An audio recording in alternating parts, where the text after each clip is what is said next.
Did you know that you need more than 5,000 netherite scraps to make a whole beacon? Or that villagers could ask you for more than 64 emeralds for one trade? Today, we'll show you 30 stupidly expensive things in Minecraft. I made a netherite beacon, but it's actually super hard to make it when you look at the numbers. To create one, you need a whopping 5,904 ancient debris blocks. That's a lot of hard work, and it's not something most regular people would want to do. But the good part is that a netherite beacon is tougher than a regular one, even though it takes a really long time to collect all those materials. At least now when creepers blow up near my base, my beacon will stay intact. Believe it or not, the rarest block in Minecraft is gilded blackstone. Gilded blackstone can only be found in bastion remnants, usually below chests. This makes it even rarer than ancient debris, which can be found really anywhere. When you mine gilded blackstone, you only get a few golden nuggets, and you can't smelt it into an ingot like nether gold, so it's quite expensive to get, but it's not really worth it because it doesn't have much value. Just like you, Pablo. Now let's talk about something worth mentioning. Golden apples are pricey, but enchanted golden apples are on a whole different level. If you manage to find one of these in a rare loot chest, it's like finding a rare trophy. You might wonder why you'd eat it when you have other options. It gives you a lot of extra health, but it's a one-time use.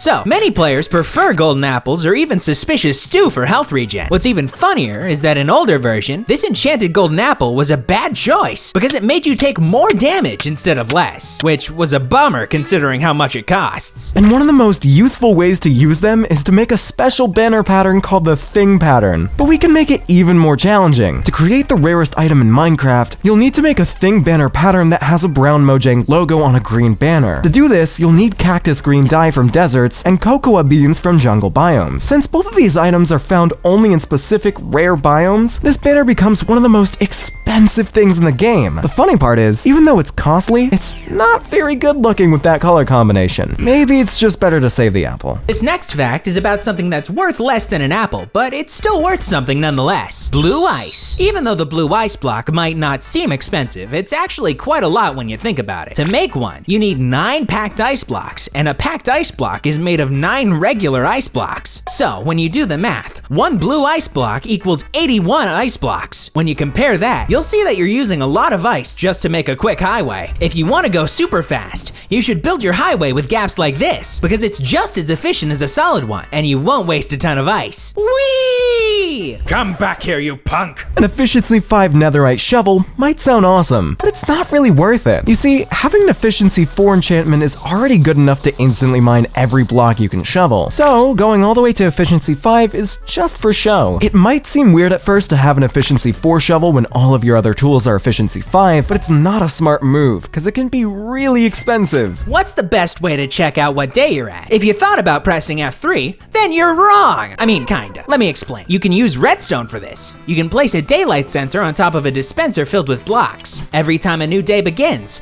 a block goes into a chest and tells you the day number. It's a bit more complicated and expensive than pressing a button on the keyboard, but hey, nothing beats the hard way to do things. Speaking of hard ways to do something, putting an item on an item frame is old-fashioned, so try this instead. You can build a system like this, and here's how it works. One junk item gets pushed onto a pressure plate, and the valuable item, like a diamond, is showcased up front. As soon as the junk item despawns, the pressure plate isn't triggered anymore, and the diamond gets pulled back in. This way, your valuable item never actually disappears. It just keeps going through hoppers and droppers. Even though it works, I wouldn't trust it with my diamonds. Villager trades could sometimes be a ripoff, but this one really was. In the past, there was a glitch where old villagers might ask for more than 64 emeralds for a trade. Talk about a scam! Not only was it super expensive, but it would also be impossible because you could only put a stack of emeralds into the trade slot. Nowadays, if you try to recreate this glitch, it doesn't work the same way. Even if a villager has a price of 70 emeralds, the game will automatically reduce it to 64, which is still pricey, but at least it's doable. Thanks, Mojang, I think. And while we're on the subject of Mojang, there's one thing that doesn't make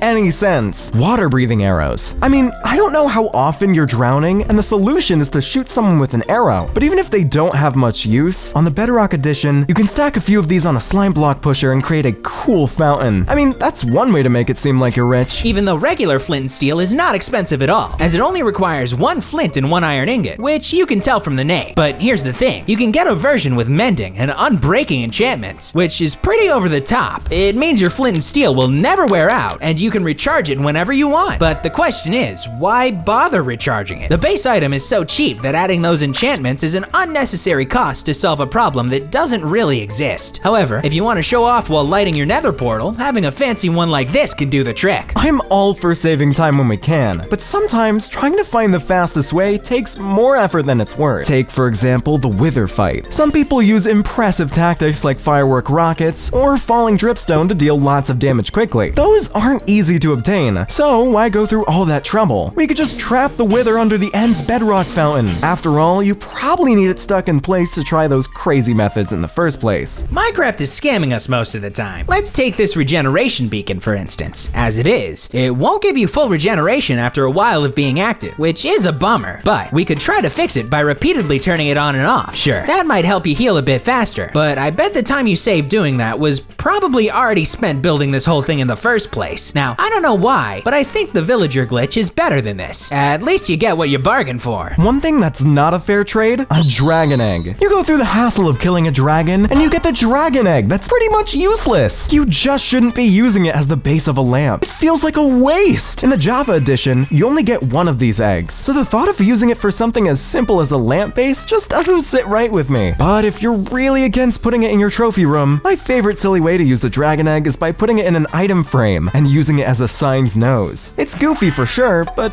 also a bit ridiculous. Creating an infinite water source is usually easy, but not everyone carries 2 full water buckets at all times. So if you're in a place like the desertic end, you're stuck, unless you happen to have a cauldron and glass bottles with you. In that case, you can fill the bottles from a water source, pour them into a cauldron to fill it, and then use your water bucket to take out the new source block, making a traditional infinite water pool. It works, but it's more expensive than carrying 2 water buckets. But hey, at least now you know. Let's talk cake. Cake ladders are very tasty, and while it can make your horse super fast, it's not practical at all. The amount of cake you need to make for it seems like a crime when you lay it all out on the crafting table. And just look at how much cake you're wasting. This should be a crime. Wait a minute, where did my cake go? Sweet, sweet victory! Many of us know the trick to break through the bedrock roof, but we can use it in other places too. It removes any block beneath a piston, so you could use it to get rid of end portal frames or command blocks. However, it's only practical with bedrock. For instance, if you want to break the end portal frames, you can simply use a big mushroom, which is much easier than setting up this trick. While it might work on obsidian, the slow setup hardly makes me want to use it in the nether, let alone the overworld. Stick to bedrock and call it a day. If you have this roof, then you must be rich. Copper is a great block for building, but it's also one of the most expensive. It's the only metal with stair and slab variants, but you can only get those if you use a copper block that costs 9 ingot each. This means that crafting just 1 copper stair costs 13.5 ingots, which is a lot of work for something like a roof. Plus, you have to consider all the time you spend waiting for the copper to weather down. A copper house made this way will be pretty expensive. Good thing we can get copper from the drowned. Take that, you stupid zombie! Speaking of taking out mobs, swords are great for fighting them, but when they start to wear out, it can be really stressful. If you want to avoid that, you can try having a bunch of Iron Golem bodyguards with you. It's pretty fun to have an Iron Golem posse doing your fighting, but all it takes is 1 creeper to ruin the fun. At least they'll do the rest of the dirty work while I focus on the creepers.